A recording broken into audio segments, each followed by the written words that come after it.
Assalamualaikum warahmatullahi wabarakatuh. Salam sejahtera, salam spiritual, rahayu, rahayu, rahayu.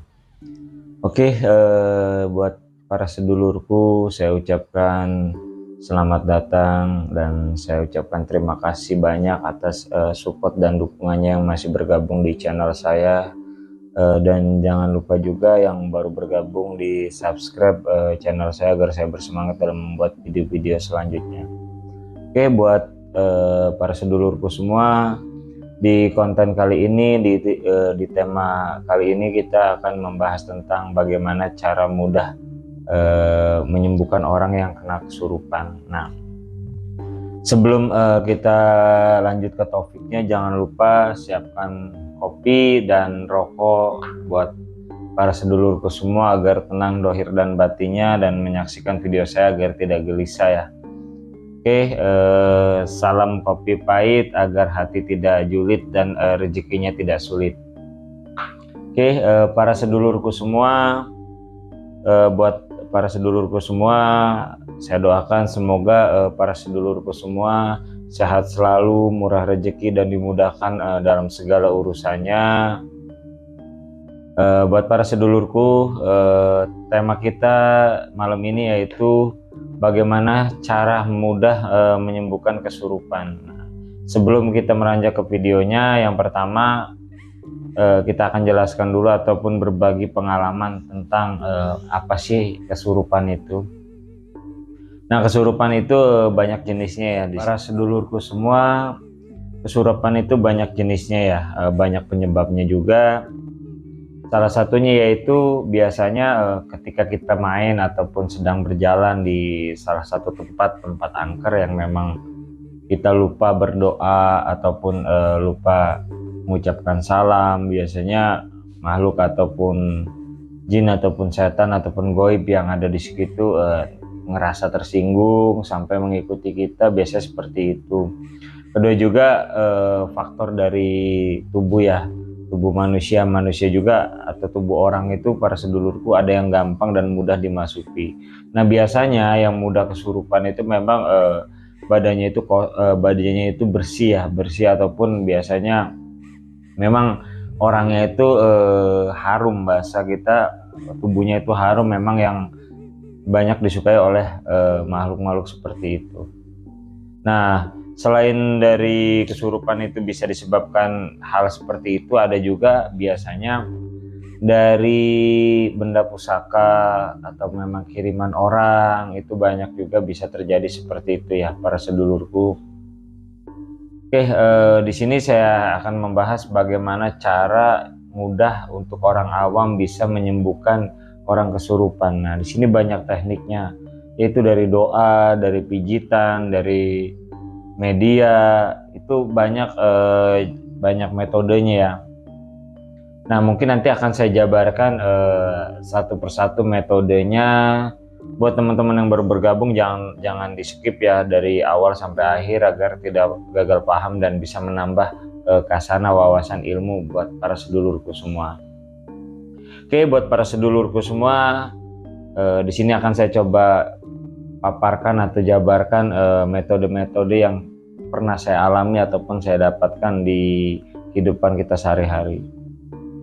Oke, buat para sedulurku semua, sebelum kita mengobati seseorang atau menolong seseorang yang kesurupan, kita harus tahu dan bisa membedakan mana yang kesurupan dan mana yang benar-benar kesurupan ataupun depresi ya.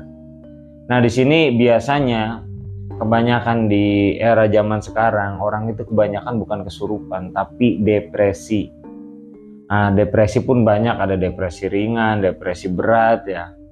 Biasanya kenapa? Karena dia terlalu banyak beban sampai dia tidak punya teman curhat. Akhirnya apa? Akhirnya ngigo, akhirnya ngelantur, ngomong sendiri, seolah-olah pengen ada teman ataupun ngobrol sendiri. Orang yang melihat kan disangkanya itu kesurupan ya, padahal itu bisa aja itu depresi dari kejiwaan dia. Nah, itu kita harus juga bisa membedakan. Ketika kita mau nolongin orang, kita tahu orang itu depresi bukan kesurupan, kita yang diketawain ya kan. Nah, ini buat para sedulurku semua, Praktikan ya ciri-ciri orang yang kesurupan, benar-benar kesurupan itu. Yang pertama, lihat dari mata. Matanya itu biasanya tatapannya kosong ataupun agak kemerahan ya, di sininya agak kemerahan, tatapannya kosong. Nah itu biasanya seperti itu. Kedua, kalau mau dicek dari jidat, di sini jidat ya, dari di sini jidat atau kening. Nah kalau memang yang orang kesurupan itu biasanya di sini nggak panas tapi dingin. Kebalik dengan orang yang memang depresi ataupun dia kena demam ya, sampai ngigo, sampai ngomong seolah-olah itu kesurupan, padahal itu bukan kesurupan. Dicek dari sini ya, dipegang aja sama para sedulur semua. Di sini dicek, kalau dia hangat ataupun panasnya berlebihan, berarti itu kemungkinan dia bisa depresi ataupun memang dia lagi kena demam tinggi yang akhirnya dia halusinasi dan mengigo. Nah itu yang disangka orang itu dia kesurupan, padahal bukan kesurupan. Nah kalau yang cirinya kesurupan itu di sininya dia dingin, tatapan matanya itu kosong, sini agak kemerahan ya. Nah itu yang orang biasanya benar-benar kesurupan. Nah para sedulurku semua, itu ciri-ciri yang gampang dan mudah kita amati ya. Terus juga ada lagi ciri yang selanjutnya, yaitu ketika orang kita memang benar-benar kesurupan, kita datang aja, kita bulu kuduk kita ini ya, bulu kita ini akan merasa berdiri ataupun merinding. Nah itu seperti itu biasanya yang memang benar-benar kesurupan itu. Dari rasa pun kita udah bisa ngerasain ya, beda gitu kan. Oke, buat para sedulurku semua, itu salah satu membedakan antara kesurupan, depresi dengan ataupun kena panas ya, ataupun demam tinggi yang mengakibatkan halusinasi. Nah, oke, untuk cara penyembuhannya itu seperti apa? Di sini banyak ya, ada metode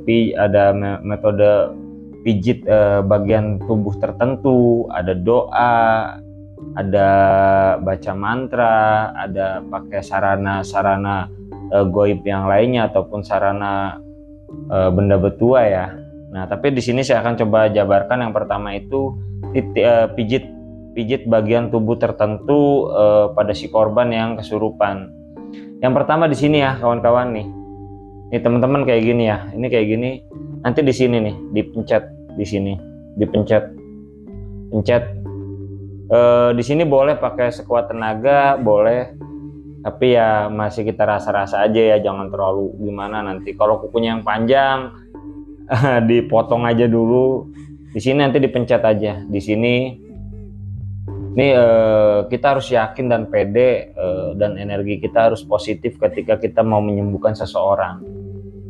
Sebelumnya kita memohon sama bermunajat kepada Sang Pencipta ya, memohon dengan wasilahnya para sedulurku semua yang pengen menyembuhkan orang, nanti dipijit aja di sini.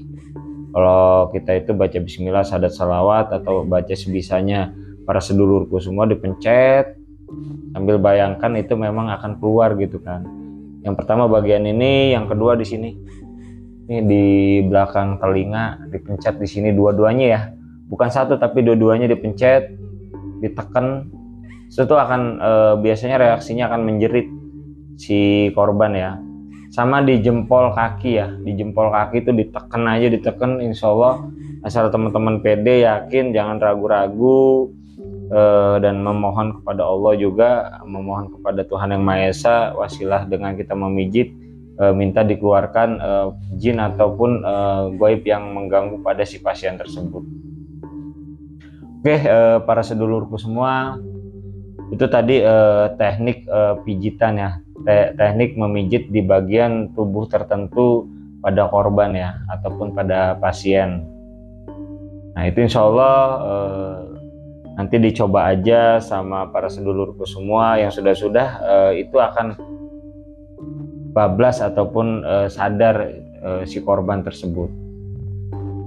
Oke, para sedulurku semua, untuk teknik ataupun cara lainnya yaitu ini telapak tangan, ini kombinasi antara doa dengan menyentuh bagian titik tubuh tertentu ya. Nah ini nanti teman-teman di sini kita baca istighfar, bismillah, sadat, salawat 3 kali, terus baca Al-Fatihah 11 kali, baca Qul a'udzu birabbin nas 3 kali, ayat kursi 3 kali, baru nanti ditiupkan, memohon sama Allah Subhanahu wa taala, nanti ditepukan di si korban ya, para sedulurku di sini pas jidatnya begitu. Kalau bisa dikagetkan insya Allah itu nanti reaksinya pertama jatuh dulu, si korban itu akan jatuh, nanti akan sadar ke jiwa yang aslinya, seperti itu ya. Nanti dipraktekkan itu, apalagi kalau teman-teman sudah pernah belajar hikmah atau apa, itu bisa dikombinasi ya, doa nanti setelah doa ditepukan ya. Usahakan sebelum teman-teman atau mau mengobati seseorang ataupun mau menolong seseorang, itu usahakan teman-teman ngambil wudhu dulu, berwudhu supaya suci ya.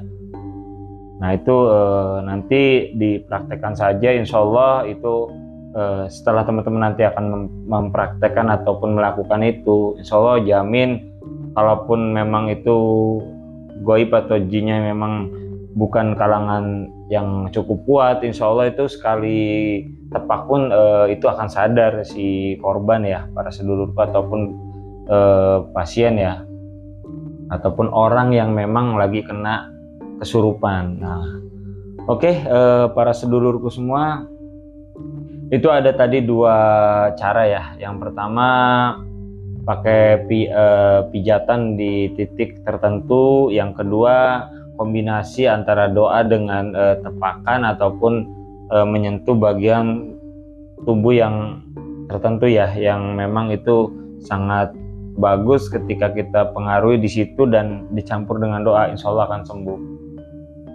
Oke, para sedulurku semua, nah itu 2 cara itu kalau teman-teman praktekkan, insya Allah orang yang kesurupan itu akan sembuh. Oke, buat para sedulurku semua, Bang atau Kang, itu saya pernah mengalami katanya nggak bisa langsung sembuh, ataupun dia sadarnya sementara doang. Itu sebenarnya kalau di hikmah ada namanya kuncian ya. Nah, tapi saya di sini tidak mengajarkan, hanya mengajarkan teknik-teknik yang mudah yang bisa dilakukan oleh pemula. Insya Allah itu bisa menolong sesaat, ataupun kalau memang itu kadarnya gaibnya itu nggak terlalu berat, itu insya Allah akan langsung sembuh pada waktu itu teman-teman menyembuhkan orang tersebut. Oke, para sedulurku semua, semoga video ini bermanfaat. Ambil sisi baiknya dan buang sisi jeleknya. Semoga wawasan ataupun pengalaman saya ini bisa menjadi motivasi buat para sedulurku, bisa menolong sesama dengan ilmu kita yang sedikit ini. Kalaupun kita niatkan dengan baik, insya Allah doa kita diijabah dan bermanfaat untuk orang lain. Oke, mungkin video kali ini saya cukupkan sekian saja, dan saya mohon maaf apabila ada kata-kata saya dalam penyampaian yang kurang bagus ataupun kurang mengena di hati para sedulurku semua. Inilah saya dengan apa adanya, orang doif yang tidak mempunyai apa-apa, hanya berbagi pengalaman. Semoga bisa memuaskan panjenengan semua, dan saya mohon ampun kepada Allah, dan pada akhirnya saya tutup dengan Assalamualaikum warahmatullahi wabarakatuh.